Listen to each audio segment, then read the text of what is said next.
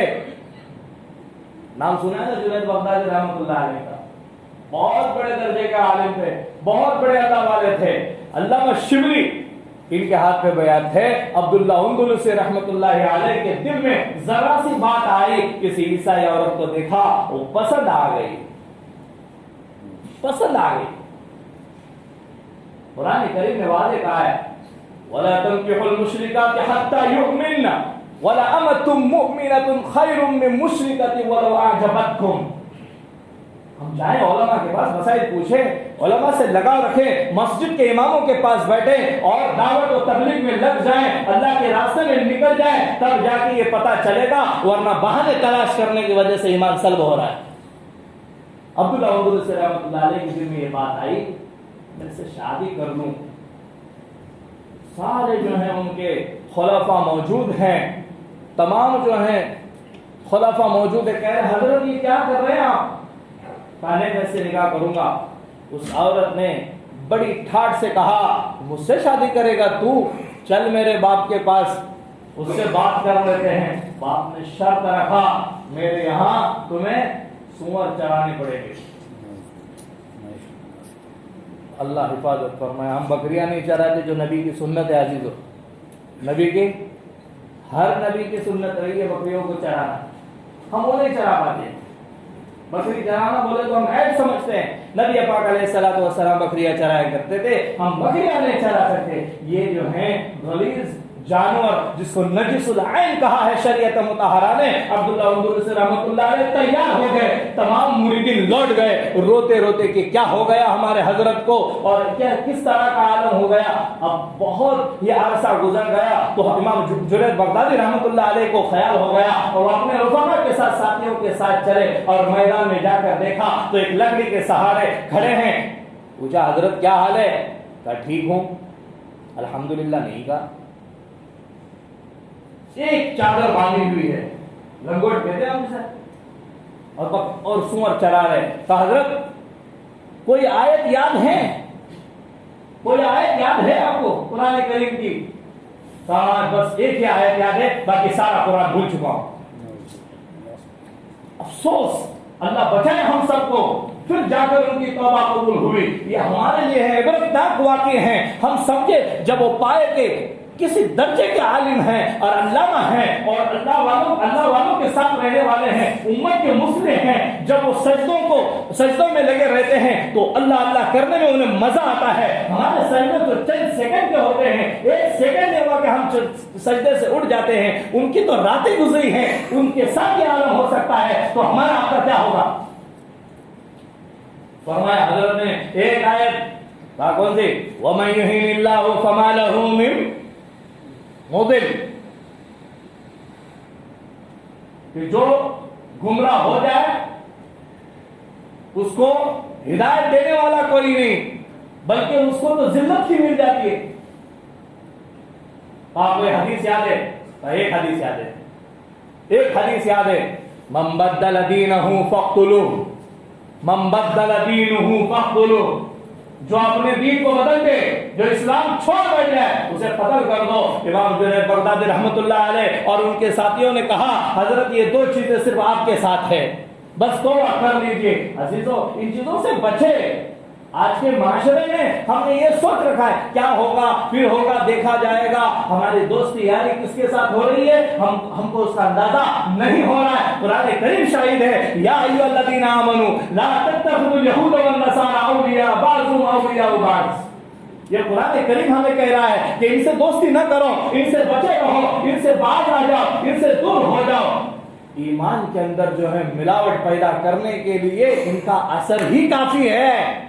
ان کا اثر ہی کافی ہے. عزیز وقت ختم ہو چکا ہے, معذرت چاہتا ہوں, میں 1 منٹ کی جگہ 4 منٹ لے چکا ہوں, اللہ مجھے بھی معاف فرمائے. بات ذرا لمبی ہو گئی, کام کی بات تھی. ہم دونوں چیزوں کی پاکی حاصل کریں, ظاہری پاکی اور باطنی پاکی. جہاں وہاں ہم فوٹو نکالنے سے بچے, خاص طور سے ہمارے اس سرکل کے پاس جہاں پر ہم فوٹو نکالنے کے بڑے شوقین ہوتے ہیں, جہاں ہمیں ہاتھیاں اور گھوڑے نظر آتے ہیں. آج یاد رکھو یہ گھوڑے فنا ہونے والے ہیں, آپ کو جنت کا گھوڑا ملنے والا ہے, اس سے پہلے تیاری کر لو. اللہ ہمیں عمل کی توفیق عطا فرمائے. وآخر دعوانا الحمدللہ رب العالمین.